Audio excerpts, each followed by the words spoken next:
नमस्कार आदरणीय साथीहरू, आशा छ तपाईको शुभमय र शान्तिपूर्ण होस्। आज हामी तपाईलाई लिएर जाँदैछौँ एउटा यस्तो पुस्तकको गहिराईमा जसले संसारभरका लाखौं मानिसको जीवनमा सोचको क्रान्ति ल्याएको छ। त्यो हो रिच ड्याड पुअर ड्याड, अर्थात् धनी बाउ र गरिब बाउ। यो पुस्तक रोबर्ट कियोसाकीद्वारा लेखिएको हो।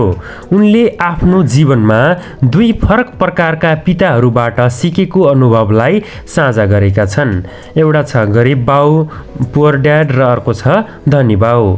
उनको आफ्नो जैविक पिता अत्यन्तै शिक्षित, इमान्दार र सरकारी जागिरमा स्थिरता खोज्ने खालका थिए भने धनी बाउ चाहिँ उनको साथीको बुबा औपचारिक शिक्षा कम तर वित्तीय ज्ञानमा निपुण, धन कमाउने तरिका सिकाउने खालको थिए।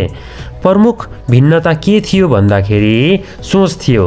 एउटाले भन्यो पढ राम्रो जागिर खोज, अर्कोले भन्यो पढ सोच अनि पैसा तिम्रो लागि कसरी काम गर्न सक्छ भन्ने बुझ। जुन चाहिँ धनी बाउ हो उसले चाहिँ पढ सोच अनि पैसाले तिम्रो लागि कसरी काम गर्न सक्छ भन्ने बुझ भन्ने सोच थियो। आजको यस रिच ड्याड पुअर ड्याडबाट के चाहिँ छ त यसको मुख्य शिक्षा भनेर वित्तीय शिक्षा भनेको के हो?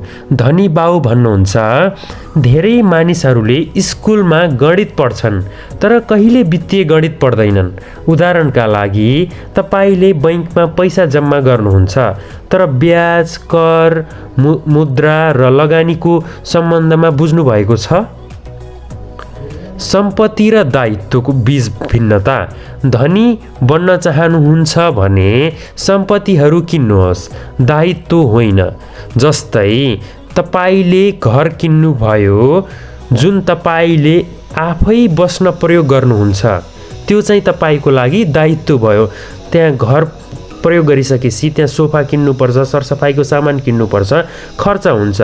तपाईले घर किनेर भाडामा दिनुभयो त्यो चाहिँ सम्पत्ति भयो। पैसाको लागि काम नगर्नुहोस्, पैसा तपाईको लागि काम गराउनुहोस्। धनी बाउ भन्नुहुन्छ if you don't find a way to make money while you sleep you will work until you die.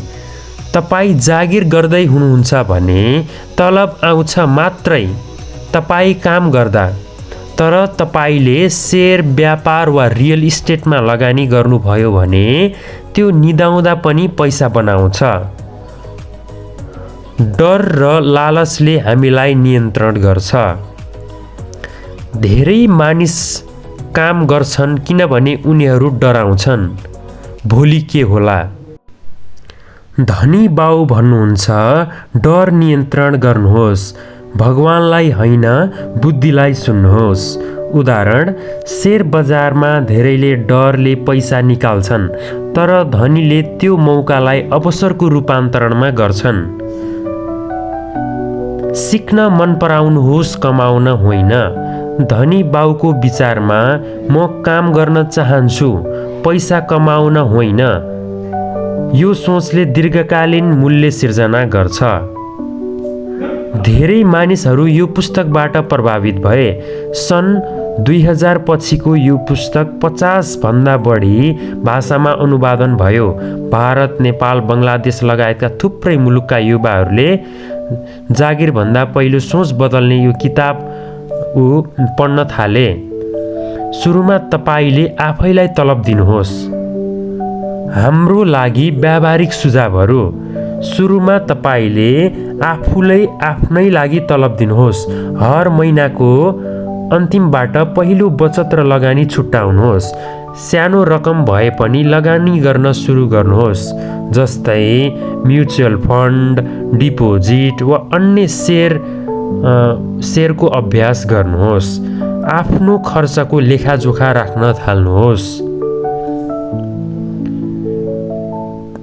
पुस्तक पढ्न सुरु गर्नुहोस्। जस्तै rich dad poor dad, the intellectual investor, think and grow rich. प्रिय दर्शकज्यू, धनी बन्ने चाहना सबैको हुन्छ तर त्यो चाहना सोचमा परिवर्तन नगरेसम्म अर्थहीन हुन्छ। रोबर्ट कियोसाकी भन्नुहुन्छ, the single most powerful asset we all have is your mind. If it is trained well it can create innumerous wealth. आज सोच परिवर्तन गरौँ, आज नयाँ यात्रा सुरु गरौँ। धनी बाउको सोच अग्लाउँ अनि आफ्नो जीवन आफै निर्माण गरौँ। धन्यवाद। अरे यस्तै भिडियो हेर्नको लागि भिडियो मन परेमा लाइक, शेयर र सब्सक्राइब गर्न नबिर्सिनुहोला। पुनः भेटौँला अर्को प्रेरणादायी भिडियोमा। धन्यवाद।